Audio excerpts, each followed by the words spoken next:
Good morning all of you student. देखिए अपन ने 10वां lesson चला रखा था विद्युत धारा, उसके दो पार्ट पढ़ लिए थे अपन। दो पार्ट पढ़ लिए थे। कहाँ तक पढ़ लिए थे अपन ने? ओम का नियम पढ़ लिया था अपन ने। आज नेक्स्ट पढ़ेंगे लेसन अपना 10 चल रहा था।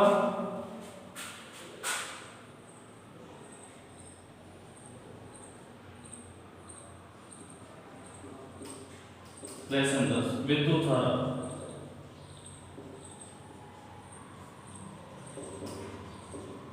इसका पार्ट थर्ड पढ़ेंगे हम।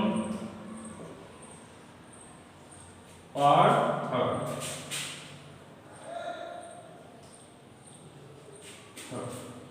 हमने बता दिया था आपको, ओम का नियम बता दिया था। अब यहां एक ओम की परिभाषा हमने नहीं बताई थी, वो देख लो। ओम बराबर देखिए,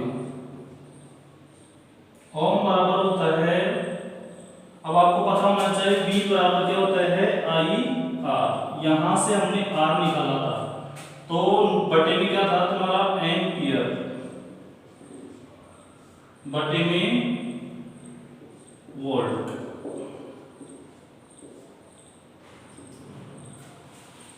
ओम होता है जो प्रतिरोध का मात्रक होता है। किसका मात्रक होता है? प्रतिरोध का। वोल्ट किसका होता है? विभवांतर का। और एम्पियर किसका होता है? विद्युत धारा का। यहां से अपन एक ओम की परिभाषा निकाल रहे हैं, तो एक ओम की परिभाषा निकालेंगे तो एक यहां रख दो और एक यहां रख दो, ठीक है। तो इसकी परिभाषा देखो, 1 ओम। यदि किसी चालक में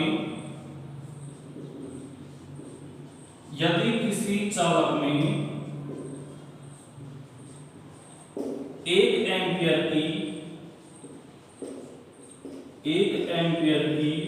विद्युत धारा उत्पन्न, दोबारा सुनिए, यदि किसी चालक में 1 एम्पियर की विद्युत धारा उत्पन्न करने में, यदि क्या है इसका ओम किसके बराबर होता है? एम्पियर के बराबर। यदि किसी चालक में 1 एम्पियर की धारा प्रवाहित करने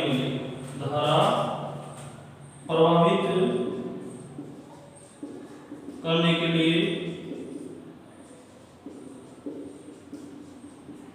जो भी उसमें विभवांतर उत्पन्न होगा, जो किसके बराबर होगा, 1 वोल्ट होना चाहिए। क्या होना चाहिए? 1 वोल्ट। दोबारा सुनिए, यदि किसी चालक में 1 एम्पियर की विद्युत धारा प्रवाहित करने पर उसके सिरों पर उत्पन्न विभवांतर कितना होना चाहिए? 1 वोल्ट।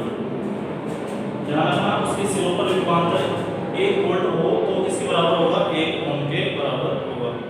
तो यदि किसी चालक में 1 एम्पियर की विद्युत धारा प्रवाहित करने पर उसके सिरों पर उत्पन्न विभवांतर 1 वोल्ट हो तो किसके बराबर होगा? वो 1 ओम।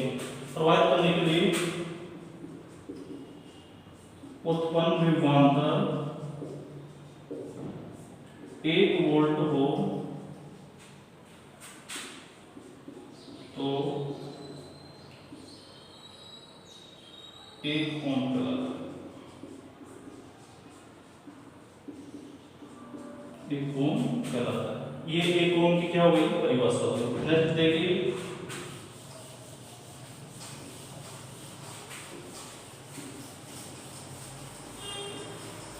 इनको अच्छी तरह से पढ़ना, ऐसे मत सोचना कि ये दोबारा पढ़ा दिए जाएंगे आपको, ठीक है। ये एक बार ही पढ़ा दिया जाएगा, आप पता नहीं स्कूल तुम्हारी कब खुल रही थी, तो इनको अच्छी तरीके से पढ़ना और नहीं समझ में आए तो बोलना। अब देखेंगे अपन ओम के नियम का प्रायोगिक सत्यापन। ओम के नियम का प्रायोगिक सत्यापन, ये कभी कभी पूछ लिया जाता है, उनके बड़ा प्रश्न में पड़ेगा तो ये पूछ लिया जाता है कि ओम के नियम का क्या करो? प्रायोगिक सत्यापन कीजिए। तो ओम के नियम का प्रायोगिक सत्यापन, सबसे पहले अपन क्या बनाएंगे? एक परिपथ चित्र बनाएंगे। तो देखो कैसे बनाते हैं। ये डायरेक्ट ओम के नियम का प्रायोगिक सत्यापन का चित्र भी पूछ लेता है, छोटे क्वेश्चन में पूछ लेता है, ठीक है। यदि बड़ा प्रश्न आएगा तो ओम के नियम का प्रायोगिक चित्र बनाते हैं, उसका सत्यापन कीजिए। तो आप कर देना। अब देखिए चित्र कैसे बनाते हैं इसमें। सबसे पहले तो अपन ने एक बैटरी जोड़ दी, ये वाली, ये इसका पॉजिटिव सिरा, ये नेगेटिव सिरा, ठीक है। यहाँ तक कोई प्रॉब्लम नहीं। आगे देखो, यहाँ पे आपने कुंजी लगा दी के, क्या लगा दी, कुंजी लगा दी के। यहां आपने धारा नियंत्रण लगा दिया RH, क्या लगा दिया, धारा नियंत्रण। इसके बाद देखिए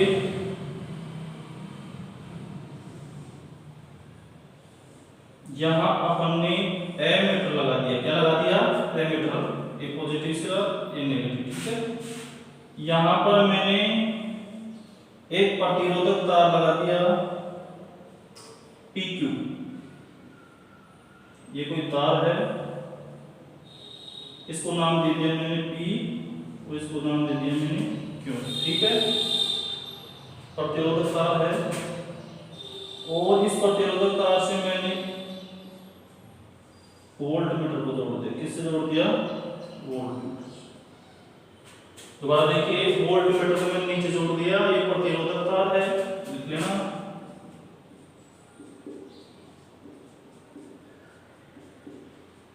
प्रतिरोधक तार, ये प्रतिरोधक तार है, ठीक है। आप इसके बाद कुछ नहीं किया, इसको आप कहां ले जाओ, ऊपर की तरफ ले जाओ। ये तुम्हारा ओम के नियम का प्रायोगिक चित्र बन गया, क्या बन गया, ओम के नियम का प्रायोगिक। सबसे पहले बैटरी जोड़ा, बैटरी पर कुंजी, फिर धारा नियंत्रक, फिर इसको एमीटर से जोड़ दिया हमने, फिर एमीटर से जोड़ने के प्रतिरोधक तार PQ जोड़ दिया मैंने, यहाँ पर वोल्ट मीटर मैंने जोड़ दिया, ठीक है। अब इसका सत्यापन देखो कैसे करते हैं, सत्यापन देखो इसका कैसे करेंगे। सत्यापन अपन करेंगे, कुछ नहीं करना सत्यापन में। सत्यापन करने के लिए जो भी आपने डायग्राम यहाँ पर बनाया है उसको ऐसे कैसे लिखना है। सबसे पहले क्या किया, तो सबसे पहले देखो मैं इसका प्रायोगिक सत्यापन बोल रहा हूँ, लिख नहीं रहा, बोलूंगा ओनली। तो सर्वप्रथम हमने एक चित्र अनुसार परिपथ चित्र बना लिया। तो क्या लिखना है पहली लाइन में, सर्वप्रथम हमने एक परिपथ चित्र बनाया जिसमें बैटरी E, ध्यान रखना, बैटरी E, कुंजी K तथा धारा नियंत्रक को, ठीक है। दोबारा सुनिए, सर्वप्रथम हमने एक परिपथ चित्र बनाया जिसमें सेल E, कुंजी K, धारा नियंत्रक RH को एमीटर के साथ, किसके साथ, एमीटर तथा प्रतिरोधक तार के साथ श्रेणी क्रम में जोड़ दिया। किस किस को, सर्वप्रथम हमने एक परिपथ चित्र बनाया जिसमें सेल E, कुंजी K, धारा नियंत्रक RH को एमीटर तथा प्रतिरोधक तार PQ के साथ श्रेणी क्रम में जोड़ दिया। अब ये देखो RH, K, E, A और प्रतिरोधक तार सभी किसमें जुड़े हुए हैं, श्रेणी क्रम में हमने जोड़ दिया, ठीक है। इसके बाद वोल्ट मीटर को, किसको, इसके पश्चात वोल्ट मीटर को प्रतिरोधक तार PQ के साथ कौन से क्रम में जोड़ दिया, समांतर क्रम में। अब ये समांतर क्रम में जोड़ दिया इसको, किसको, वोल्ट मीटर को। और बाकी राशि कौन से क्रम में जोड़ रही है, इसको रटना नहीं है आपको, जो भी आपने लिखा है वो लिखना है। सर्वप्रथम हमने परिपथ चित्र बनाया जिसमें सेल E, कुंजी K, धारा नियंत्रक RH को एमीटर तथा प्रतिरोधक तार PQ के साथ श्रेणी क्रम में जोड़ दिया। इसके पश्चात वोल्ट मीटर को प्रतिरोधक तार PQ के साथ क्या कर दिया, समांतर क्रम में जोड़ दिया। अब क्या करेंगे, इसके पश्चात परिपथ में जो स्विच होते हैं, कुंजी को क्या करते हैं अपन, ऑन करते हैं। अब जैसे ही परिपथ में कुंजी को आपने ऑन कर दिया तो परिपथ में धारा बहने लग जाएगी, क्या हो जाएगी, धारा बहने लग जाएगी। अब यहाँ परिपथ में क्या हो रही है, तुम्हारी धारा, ये यहाँ से प्लस से माइनस की ओर ये धारा आ रही है तुम्हारी, ये लो ऐसे आ रही है धारा, ठीक है, ये जा रही है, ठीक है, जा रही है, ये लो धारा जा रही है। तो जैसे ही मैं उसके पश्चात परिपथ में कुंजी को स्विच ऑन करते हैं, स्विच ऑन करते ही परिपथ में क्या धारा बहने लग जाएगी, और धारा बहने लग जाएगी तो धारा का मान को किससे ज्ञात कर लेंगे अपन, एमीटर की सहायता से, ठीक है। इसके पश्चात हमने परिपथ में क्या किया, कुंजी स्विच ऑन किया, स्विच ऑन करते ही परिपथ में धारा बहने लग जाएगी, और धारा बहेगी तो जिसका मान किससे ज्ञात करेंगे अपन, एमीटर की सहायता से ज्ञात करते हैं। और जो विभवांतर उत्पन्न होगा, विभवांतर को अपन किससे ज्ञात कर लेंगे, वोल्ट मीटर। यदि धारा का मान बढ़ेगा या घटेगा तो उसको किसकी सहायता से नियंत्रित कर लेंगे अपन, धारा नियंत्रक की सहायता से। यदि परिपथ में धारा का मान बढ़ रहा है या घट रहा है तो धारा नियंत्रक की सहायता से धारा को क्या कर लेते हैं, नियंत्रित कर लेते हैं। इसके बाद क्या करोगे आप, इसके बाद देखो प्रतिरोधक तार PQ, प्रतिरोधक तार PQ के लिए धारा के अलग अलग मानों के लिए अलग अलग विभवांतर उत्पन्न करेंगे। दोबारा सुनिए, इसके पश्चात प्रतिरोधक तार PQ में विद्युत धारा के अलग अलग मानों के लिए अलग अलग विभवांतर उत्पन्न करेंगे। और यदि विद्युत धारा का मान बढ़ेगा तो आपको पता है V का मान भी बढ़ेगा। ये प्रयोग अपन लगातार करते रहते हैं। अतः इस यदि अपन विद्युत धारा का मान कम कर रहे हैं तो विभवांतर का मान भी कम होगा। ठीक है, अतः स्पष्ट होता है कि V व I के बीच में एक सरल रेखीय ग्राफ प्राप्त होता है। स्पष्ट होता है, क्या होता है, यदि V के और I के बीच में अपन ग्राफ खींचे, ये विभवांतर है I के बीच, यदि V का मान बढ़ेगा तो I का मान बढ़ेगा, तो एक सीधा ग्राफ तुम्हारे को प्राप्त होता है। ये ध्यान रखना, ये ओम के नियम का प्रायोगिक सत्यापन का पूरा डायग्राम याद रखना और ये याद रखना। अतः लास्ट में ये स्पष्ट होता है कि V का मान बढ़ाएंगे तो I का मान भी बढ़ेगा और I का मान घटाओगे तो V का मान भी घटेगा, V का मान घटाओगे तो I का मान भी घटेगा। ये ध्यान रखना, ठीक है। ये ओम के नियम का प्रायोगिक सत्यापन का डायग्राम। नेक्स्ट देखिए,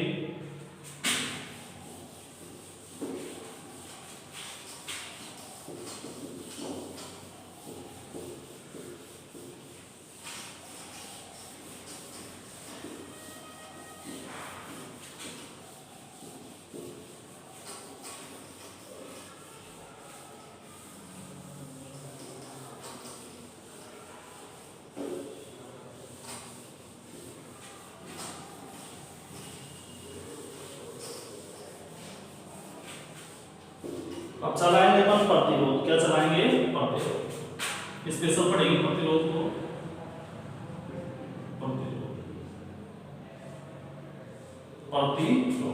प्रतिरोध को किससे दर्शाएंगे अपन? R से। किससे दर्शाएंगे? R से अपन प्रतिरोध को दर्शाएंगे। इस पर अच्छी तरह से पढ़ना, इस बार प्रतिरोध में से शायद क्वेश्चन पूछ लिया जाए, ठीक है, ध्यान रखना। इसको कसरत R से। अब प्रतिरोध किसे कहते हैं? देखिए, मैं कोई परिपथ बना रहा हूं,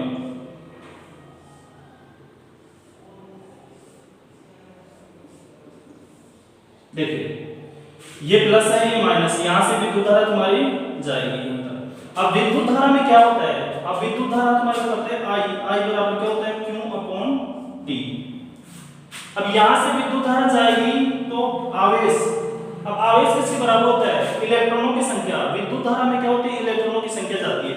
अब जैसे विद्युत धारा यहां तक जाएगी, अब जाएगी तो यहां पर इस चालक तार में इलेक्ट्रॉन क्या करने लग जाएंगे? गति करने लग जाएंगे। क्या करने लग जाएंगे? गति।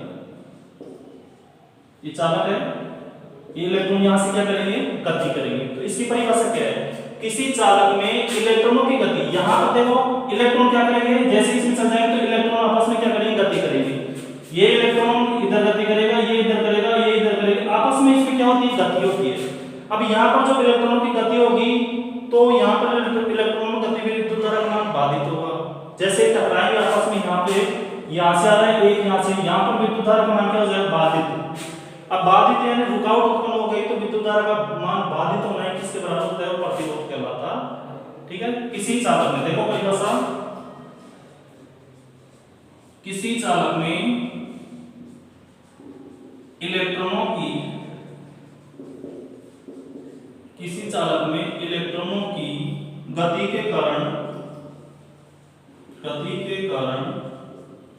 विद्युत धारा का मान,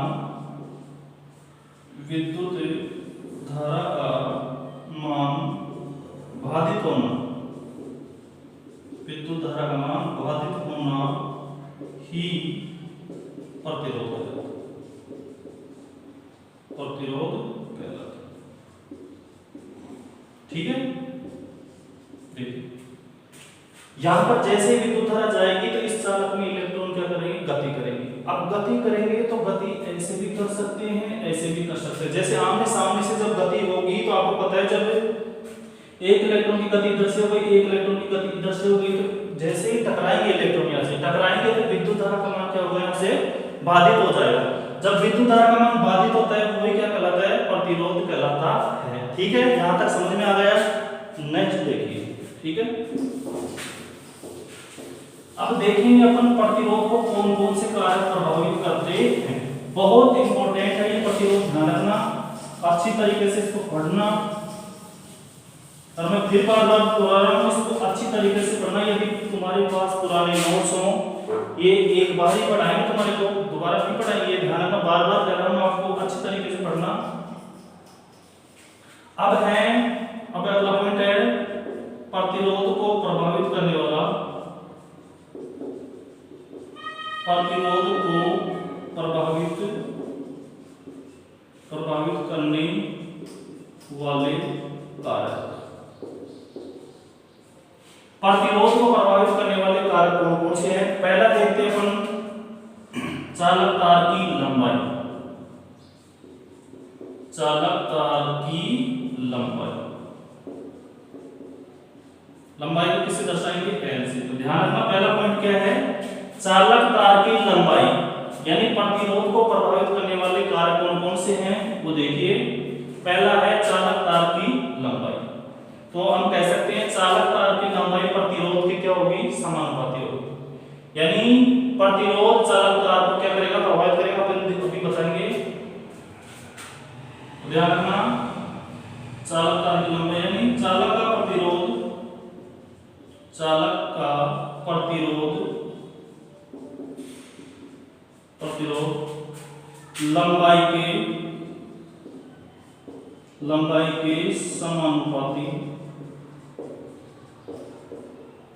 होता है। ये ध्यान रखना। पहला पॉइंट क्या है? चालक तार की लंबाई है प्रभावित करने वाले कारकों में, चालक तार यानी चालक का प्रतिरोध लंबाई के क्या होगा? समानुपाती होगा। अब कह सकते हैं कौन? प्रतिरोध, अर्थात कह सकते हैं अपन, अर्थात R समानुपाती किसके समानुपाती होता है? लंबाई के। है बात समझ में आ गई? एक इसको समीकरण दे दो आप।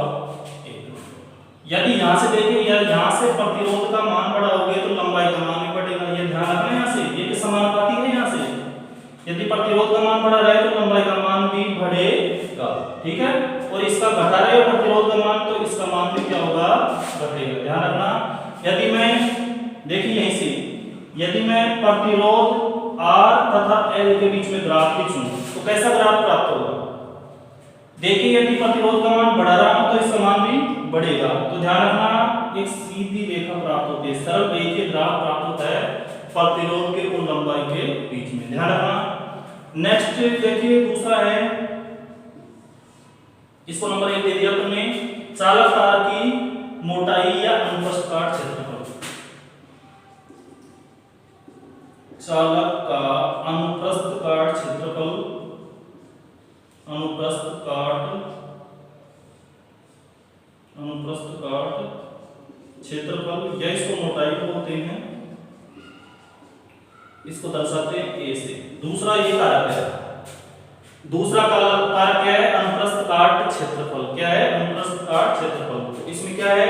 जो अनुप्रस्थ काट क्षेत्रफल है ये तो समानुपाती होता था लंबाई के। तो ध्यान रखना, इसमें चालक का प्रतिरोध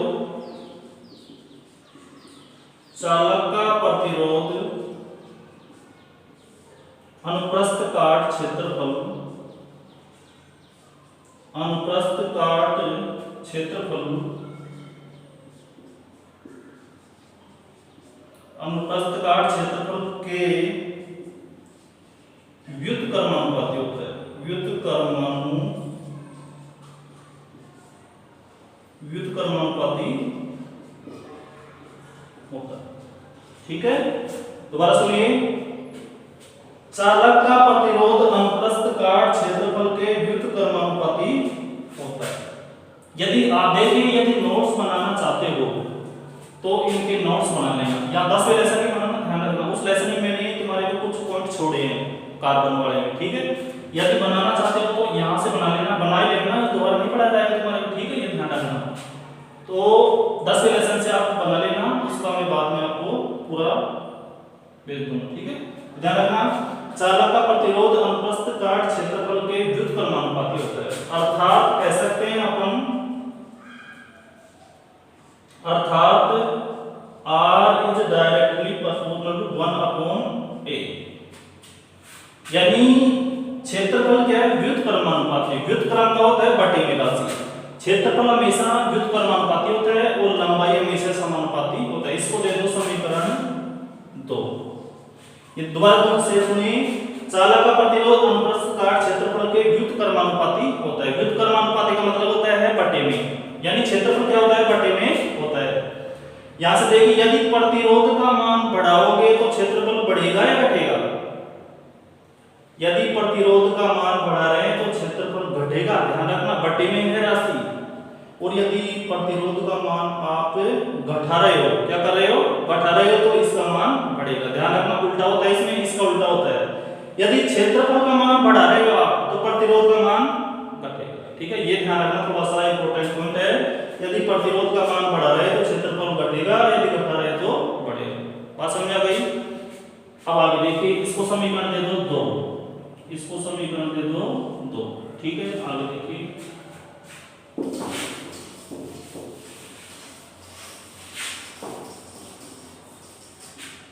यदि इसके बीच में ग्राफ खींचे अपन, इसके बीच में ग्राफ खींचे प्रतिरोध के और क्षेत्रफल के, प्रतिरोध के क्षेत्रफल के बीच में इसमें घटता हुआ ग्राफ प्राप्त होगा। कैसा ग्राफ प्राप्त होगा? घटता हुआ, क्योंकि प्रतिरोध का मान बढ़ाओगे तो क्षेत्रफल घटेगा। ध्यान रखना, प्रतिरोध के और क्षेत्रफल के बीच में यदि ग्राफ खींचे तो घटता हुआ ग्राफ प्राप्त होगा, और इसके लंबाई के प्रतिरोध के बीच में बढ़ता हुआ, यानी सीधा ग्राफ प्राप्त होगा। ठीक है, यानी उल्टा ग्राफ प्राप्त होता है। ये ध्यान रखना, ग्राफ बहुत इंपॉर्टेंट है। ऐसे अब देखिए, समीकरण 1 व 2 को हल करने पर, समीकरण फर्स्ट एंड सेकंड को हल करने पर, ठीक है। समीकरण फर्स्ट क्या है तुम्हारी? देखिए, R समानुपाती है, बात समझ आ गई? R समानुपाती L। दूसरी क्या है तुम्हारी? R समानुपाती A। तो एक का मतलब तो एक ही होता है, तो मैं बटे में क्या लिख सकता हूं? A। यदि अब तुम लिखना चाहते हो तो एक यहां भी लिख सकते हो, इसका कोई मतलब नहीं होता है। ठीक है, तो ध्यान रखना, अपन समीकरण 1 व 2 को सोल्व करें तो ये क्या तुम्हारा तीसरा समीकरण प्राप्त हो गया, थर्ड समीकरण। ठीक है, समीकरण 1 तो ये रहा तुम्हारा, देखो R समानुपाती है। दूसरा क्या है तुम्हारा? R समानुपाती 1/a। तो आप 1 मान सकते हो यहां पे। ठीक है, तो इन दोनों समीकरणों को हल करने पर तुम्हारा तीसरा समीकरण यहां प्राप्त हो गया। ठीक है, अगला देखिए, नेक्स्ट।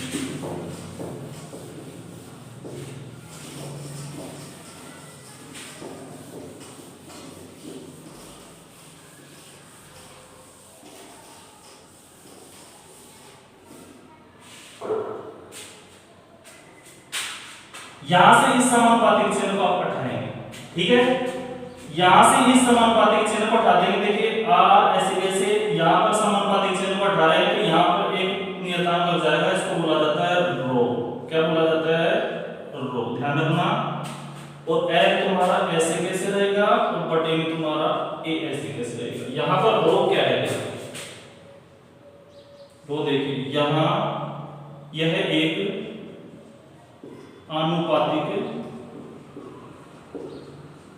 आनुपातिक स्थिरांक है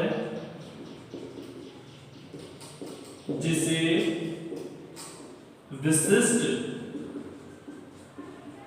विशिष्ट प्रतिरोध कहते हैं, विशिष्ट प्रतिरोध कहते हैं। ध्यान रखना, यहां रो एक आनुपातिक स्थिरांक, आप डायरेक्ट बोल सकते हैं विशिष्ट प्रतिरोध है। यदि ज्यादा याद नहीं रहता है तो रो क्या है? विशिष्ट प्रतिरोध है। ठीक है, ध्यान रखना, रो एक आनुपातिक स्थिरांक है जिसे विशिष्ट प्रतिरोध कहते हैं। ठीक है, अब यहां से तुम देखो, रो को बाहर निकालो, इस रो को बाहर निकालो, तो रो मैंने यहां पे निकाला। ठीक है, रो बराबर L कहां जाएगा तुम्हारा? नीचे, और R का यहां इसकी जगह पे आ जाएगा, रो की जगह पे R ऐसे कैसे। ठीक है, और A तुम्हारा कहां चल जाएगा? ऊपर। बात समझ में आ गई? देखिए दोबारा, हमने रो को बाहर निकाल लिया, बाहर निकाल L कहां गया तुम्हारा? नीचे, और A कहां चल गया? ऊपर, और तो R तुम्हारा इसकी जगह गया। ठीक है, तो ध्यान रखना, ये क्या हो गया? विशिष्ट प्रतिरोध निकालने का सूत्र आ गया तुम्हारा। ये क्या हो गया, विशिष्ट प्रतिरोध निकालने का सूत्र आ गया। ध्यान रखना, बहुत इंपॉर्टेंट है ये, इंपॉर्टेंट, ठीक है। विशिष्ट प्रतिरोध बराबर प्रतिरोध गुणा क्षेत्रफल बटे में लंबाई। आपको यदि विशिष्ट प्रतिरोध निकलाएगा तो आपको प्रतिरोध देगा, क्षेत्रफल देगा और लंबाई देगा। ध्यान रखना, आप याद कर लेना। अब देखते हैं अपन इसका मात्रक, किसका, विशिष्ट प्रतिरोध का मात्रक, इसका मात्रक। मात्रक देखिए, ये क्या है, प्रतिरोध। प्रतिरोध का मात्रक क्या होता है, देखिए विशिष्ट प्रतिरोध का मात्रक यानी रो बराबर, ये प्रतिरोध का मात्रक क्या होता है, ओम। तो मैंने ओम में से कैसे लिख दिया, ये लो, ये गुणे का चिन्ह है, गुणे का लगा दो आप। ये ए क्षेत्रफल किसको लेते हैं, मीटर स्क्वायर में लेते हैं ना। ध्यान रखना, क्षेत्रफल होता है स्क्वायर में, तो इसको ले लिया मैंने मीटर स्क्वायर। बटे में क्या है, लेंथ। लंबाई को किसमें लेते हैं, ओनली मीटर में लेते हैं। क्या लेते हैं, मीटर। यहां तक बात समझ आ गई। किसका मात्रक निकाल रहे हैं अपन, विशिष्ट प्रतिरोध का। किसका, रो। किसका मात्रक निकला है, इसका, ये इसका मतलब ये सिंबल देखो इसका, ठीक है। यहां से देखो 1 मीटर से 1 मीटर क्या हो गया तुम्हारा, कैंसिल हो गया। तो क्या बच गया तुम्हारा, रो बराबर ओम इनटू मीटर, ओम इनटू मीटर। मेरे हिसाब से बहुत इंपॉर्टेंट लाजवाब पॉइंट है ये पूछा जाता है कि विशिष्ट प्रतिरोध का मात्रक क्या होता है, तो आपको बताना है ओम इनटू मीटर, ओम इनटू मीटर, ओम इनटू, याद हो जाएगा। यहां तक देखिए, ओम इनटू मीटर किसका मात्रक होता है, विशिष्ट प्रतिरोध का। ये ध्यान रखना, कंफ्यूज मत हो जाना कि प्रतिरोध का मात्रक ओम होता है और विशिष्ट प्रतिरोध का मात्रक ओम इनटू मीटर होता है। ये ध्यान रखना, प्रतिरोध का ओम और विशिष्ट प्रतिरोध का ओम इनटू मीटर, ओम इनटू मीटर। अपन ने दो कारक पढ़ लिए, कौन कौन से पढ़ लिए, दो कारक। एक तो अपन ने पढ़ लिया लंबाई। लंबाई क्या होती है, समानुपाती, किसके, प्रतिरोध के। दूसरा पढ़ा है अपने क्षेत्रफल। क्षेत्रफल क्या होता है, व्युत्क्रमानुपाती, ठीक है। आगे देखिए,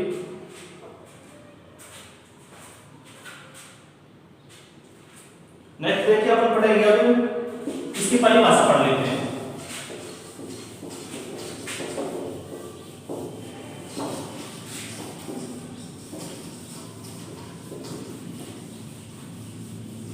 अब पढ़ेंगे अपन विशिष्ट प्रतिरोध की परिभाषा।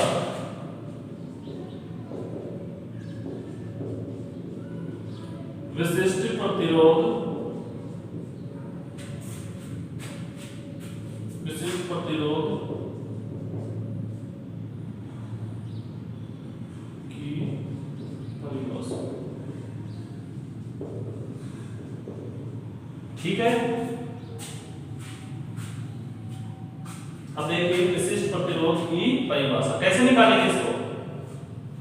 अब आपको पता होना चाहिए रो, रो को क्या बोला जाता है, विशिष्ट प्रतिरोध कहा जाता है। रो बराबर क्या होता है, अब आपको पता है यहां पर तुम्हारे को आर और यहां क्या है एल, सॉरी यहां ए था तुम्हारा और यहां पर क्या था एल। विशिष्ट प्रतिरोध की परिभाषा देखते हैं अपन रो की। अब यहां से देखिए ये क्या है तुम्हारा क्षेत्रफल। अब देखिए हम कह सकते हैं रो बराबर क्षेत्रफल। क्षेत्रफल को किस में लेते हैं, मीटर में। किस में लेते हैं, मीटर स्क्वायर हो गया तुम्हारा। बटे में लंबाई किस में लेते हैं, मीटर में, ठीक है। दोबारा सुनिए, ये तुम्हारा क्या है, मीटर स्क्वायर क्षेत्रफल को लिख दिया मैंने और मीटर मैंने लंबाई को लिख दिया। तो इसकी परिभाषा देखो विशिष्ट प्रतिरोध की। इसको 1 मान लो आप, इसको भी क्या मान लो, 1 मान लो, ठीक है। ये तुम्हारा क्षेत्रफल था, क्षेत्रफल को मैंने 1 मान लिया और किसको, ये तुम्हारा क्षेत्रफल है यहाँ पे, ठीक है। ये तुम्हारी लंबाई है, तो एकांक लंबाई तथा, देखिए इसकी परिभाषा, एकांक लंबाई तथा एकांक। एकांक का मतलब क्या होता है कि बार बार ये सब है। देखिए एकांक का मतलब होता है मैंने 1 माना है यहाँ पे। एकांक लंबाई, लंबाई को मैंने 1 माना है। एकांक लंबाई तथा एकांक अनुप्रस्थ काट क्षेत्रफल, अनुप्रस्थ काट क्षेत्रफल वाले चालक का